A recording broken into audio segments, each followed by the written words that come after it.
blanket and some sunblock. It's time for lying on the beach on camera. Lois and Steve. Welcome to another edition of Lying on the Beach on Camera. I'm Steve Greenberg with Lois Whitman-Hess. And our engineer is David Nieves. Hey, David. And our guest today is Maurice De Hond, and he is a Dutch pollster and entrepreneur. He's the founder of the Steve Jobs School, which is an elementary school that gives students an iPad and encourages individualized learning. And currently, Maurice uses data analysis and geography to study COVID-19. And as we're in this pandemic and all very concerned about it, we want to get his insights into this whole COVID-19 situation. So Maurice, thank you for joining us, Lying on the Beach. I love the beach you have behind you. It's beautiful. And I have to ask, a real Dutch beach, by the way. Oh, see, yeah, and mine's a Miami beach, so we're all sticking to our home beaches. I wanted to ask, so you've been studying geography and data analysis, and looking at that and the virus. What have you learned? What insights can you take from that you think might help the rest of us who are stuck here in this pandemic? Yeah, what I saw from day one, because my background is a geographer, was that there was at the outburst in Wuhan and Korea, Seattle and Italy and Madrid, it was all in the same climate. That was winter. The degrees were around 40 to 50 degrees Fahrenheit. And there was also a very dry, no humid air. And for example, in the northern part of Italy, there was a lot happening. The southern part of Italy, there was nothing happening. And so apparently there was and is a connection between the weather and the way the virus is going over the world. And I knew already beginning of March, because of the weather in Italy, that New York had the worst weather possible for the virus. And it happened. I said, I think about 10th of March, that New York would become the second Bergamo because of the weather in New York, who was almost the same temperature and humidity. And from that moment on, I wrote a lot of blogs in the Netherlands. I became basically a kind of critic of the Dutch CDC, because the Dutch CDC is, like also in the United States, always said you get infected because of a droplet coming out of your mouth and entering the mouth or nose of somebody else. Mm-hmm. But basically, from day one, I was convinced, because of what I read and the studies, that the way the virus is going is through the air, and people are inhaling the virus into their lungs, and that's the way the virus is going. And because of the kind of weather, for example, if the weather in the summer in the European countries like ours, then we don't have influenza, we don't have COVID-19. Currently, the weather is becoming worse, and now we start getting the virus back. And if you look, for example, to Australia, Melbourne, that was winter, and there it happened. It didn't happen in the summer in Australia, and also not in Sydney, but in Melbourne, where the weather was not okay, there you could see that the virus is going around. So basically, what and more you can see also in the United States, that the aerosols flying through the air is a much more important way of transmission of the virus than the way the WHO and the CDC says that it's going by droplets. So basically, what is the difference? Because a droplet could go through the air. No, if you have it's kind of bigger droplet. A bigger droplet goes maybe for 2-3 feet from your mouth and going down to the floor. And the only way, according to them, that you would be infected if that droplet is coming into your nose or mouth. But the droplet is too heavy to go through the air. But there are very micro droplets who are so small that under specific conditions, especially indoor, no good ventilation, then the virus is going through the air, stays in the air. And if you are in that room long enough to inhale enough of that virus, the virus goes directly in your lungs, and there you can do much more the virus than going into your nose, because your nose is also a kind of defense against viruses. Maurice, So- is it more about the behavior of people in bad weather? We stay inside more, or is it more about the temperature itself? I mean, I'm not sure I'm following. Which is it? Our behavior or the environmental behavior that's affecting the virus, you think? Now, because influenza has a kind of same strategy also, and there they couldn't find exactly the right explanation. What you just said, is it our behavior because it's cold, we're going inside? But more and more people are convinced, because if it is winter, or then you know that the air is very dry inside the house, because outside the temperature is much lower. And even if there's a lot of water, if the temperature goes up, the percentage of water is going down. And if the humidity is lower than 40%, then the virus can stay in the air, floating in the air a long time. If the humidity goes up, the virus, it cannot float a long time. So it's a combination, because you are more inside. But for example, in the Netherlands, in summertime, our windows are open, the doors are open, and you have a lot of ventilation and natural ventilation. And that takes care that the virus, even if it's floating, it's going away because of the air movement. In the wintertime, especially in cold places, we are inside houses and we close the windows. And then either if there is no heating system in your house, or there is a heating system in your house, but still the heating doesn't bring the right fresh air in. So the virus can stay a long time in the air. And that's the reason why, for example, people get infected, because if you inhale it a lot. And also in nursing homes, we know everywhere in the world, you see a lot of things happening in nursing homes. And for the first place, of course, they are weaker, older people. But secondly, most of those houses don't have fresh air from the outside, but have an internal ventilation. And you can see, if you see a situation somewhere in a nursing home or somewhere else, where a lot of people are infected at the same time, it's not because somebody is talking a lot and bring it to your nose, the droplet. No, then it goes through the air, and almost everybody is inhaling it, and most of them becoming ill. So what is your recommendation?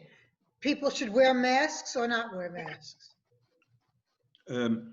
Inside areas where there are strange people, inside inside areas, not inside your house, but inside areas where you meet strange people, and in your in that region there are a lot of people who are infected.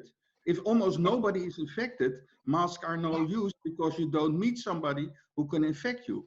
But if there are a lot of people, or a reasonable lot of people, then masks have two positive effects.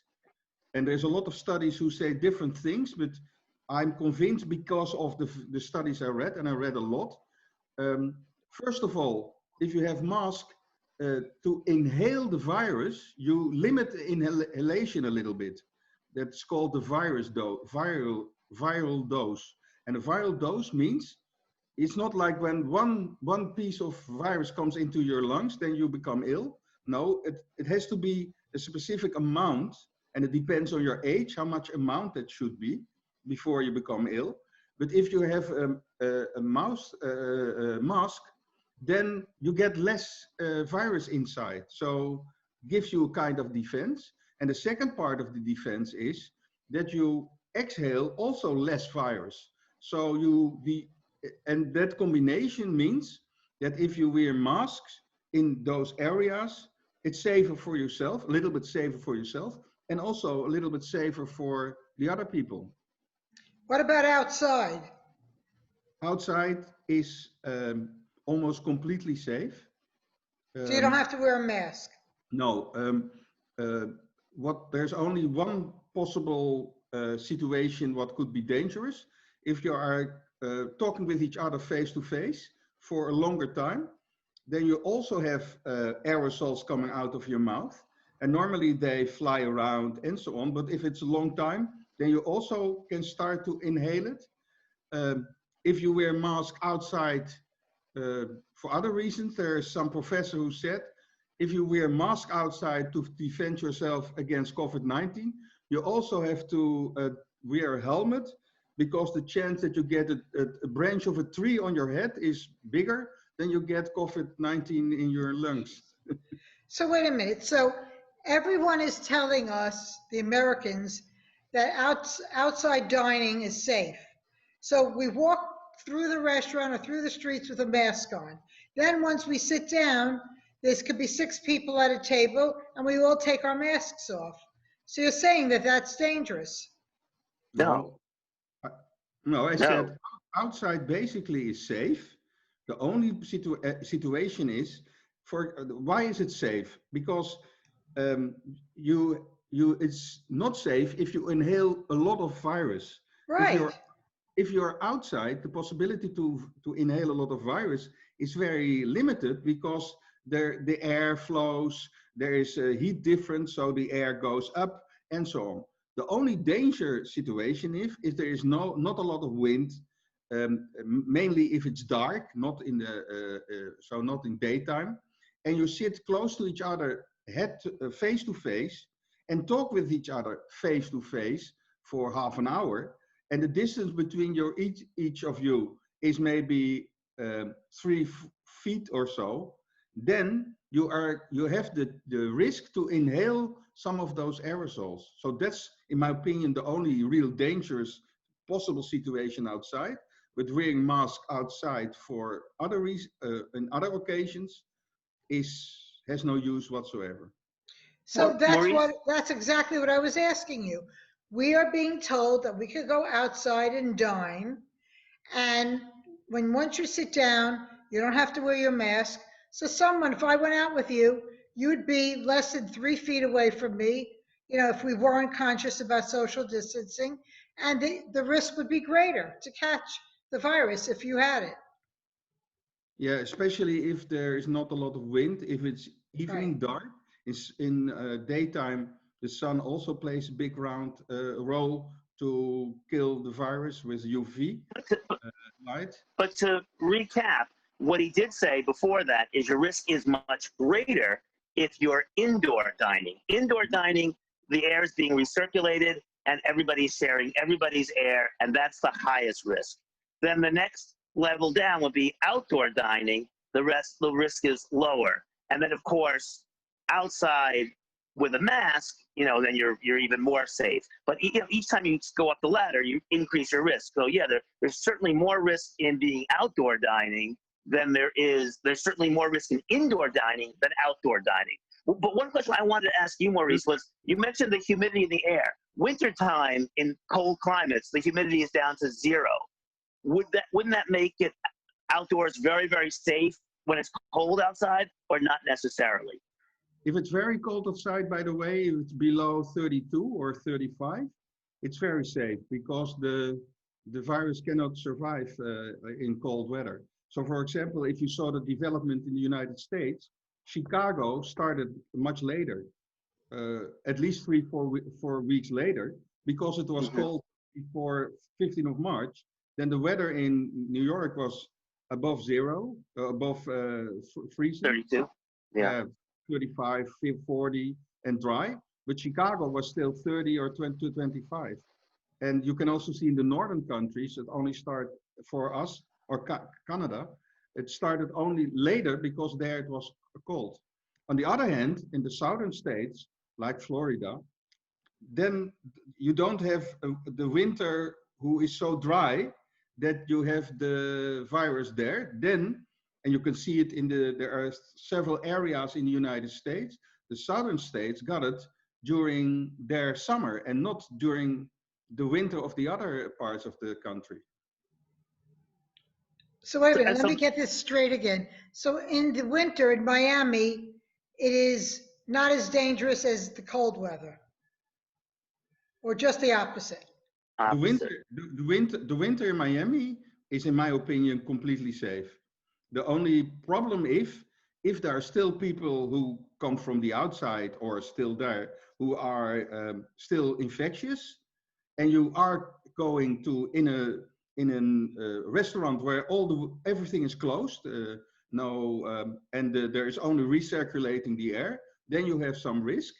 But I'm sure that when it's winter, let's December or January, almost no risk in Florida. So Maurice, how does an obese guy that doesn't eat well, that has high blood pressure, that probably has high cholesterol, who is 72 years old, or no, 74 years old, how does he get the virus and then recuperate so quickly? Because it's all about the virus dose. The viral dose is most important. Let's take a number. Let's take a number that you need to become real ill, you have to inhale 1,000 parts of the virus. Let's say, and if you are older or weaker, you can become already very ill after 500. But if you only inhaled, for example, this guy 200 parts, then some things can happen. First of all, maybe 200 parts are even that you don't notice even that you were infected, right, and that you have no symptoms whatsoever. Then, for example, with 500 pieces of virus, you become a kind of ill, but not terrible ill. Above 1,000, he has big risk even to die. So they call it the viral dose. So even though he's 74 years old, he's still, it's a matter of the dose about how sick he gets.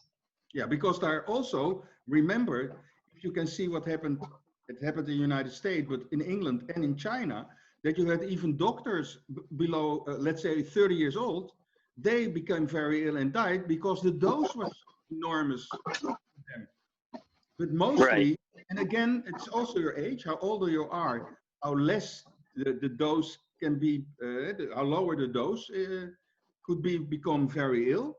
But it's very strange even that you could say, if a lot of people got only a limited dose, that could be the best defense for a population, because then they become not ill or not very ill, and they are immune. So, and that's maybe what happened in Sweden, for example. Right. So we just have 5 minutes left, Steve, so let's ask our last questions. I mean, I think what's most interesting also is that, that indoor dining, if you open a window or you open a door, that little change makes a dramatic difference on indoor dining. Is that correct? Just by being inside, but now you've opened one window, it's now a safer place, or not necessarily? No, one window is not enough, because then you don't have movement of air. You need to have 2 windows across of each other. And there is cross ventilation, yeah. Yeah, and there's a very easy instrument, I will get it here, to measure if the air is fresh enough, and that's a CO2 meter. I show it now. No, I can show it now. Yeah. Right. And I even give it to my daughter when she goes to school, and if the level is above 1,400, then you know there's not enough fresh air. If it's below, let's say 1,000, you know that there is enough fresh air, and that's the way you can see if there's fresh air. Where'd you get that gadget from? Yeah, there's a lot of shops, but they're sold out. Amazon. Steve, get us that gadget. We'll walk around with it. I walk around and. No, but interesting. What happened, because I have it with me. and it gives every minute a new measurement. And let's say after 3 days, I even don't need it. I can smell it or feel it, what the level is. Trust It's me, very important. after this meeting, Steve is going to run out and get that gadget. I ordered it already. I just ordered it. And it also Oh, has you an were app. answering the question. I ordered it, so it's done. And there's also an app. Maurice, we have 3 minutes. I have to ask you. Joe's Stone Crab, which you know, that famous restaurant right where I live, just sent out a letter saying that they're going to be completely antiseptic, sanitized and everything, and they ultraviolet raised the restaurant. So according to what you're saying, that doesn't mean anything. Yeah. Ultraviolet UV light is very important. That's also a way to kill the virus. So there's purifiers, air purifiers, who really get the virus out of the air. But the ventilation is very important. If you have that, is it okay? If there's not enough ventilation, there are several purifiers who get the virus out of the air, so people inside don't inhale the virus, and that's very important. Okay, Steve, you better wrap it up. We got Absolutely. 2:21. Maurice, that was great information. It was a breath of fresh air to get that information from you. Thank you very much. And once again, I'm Steve Greenberg with Lois Whitman-Hess. and our engineer. David Nieves. And our guest has been Maurice De Hond, and thank you very much. And we have all been lying on the beach on camera. Take care, everybody. Bye-bye.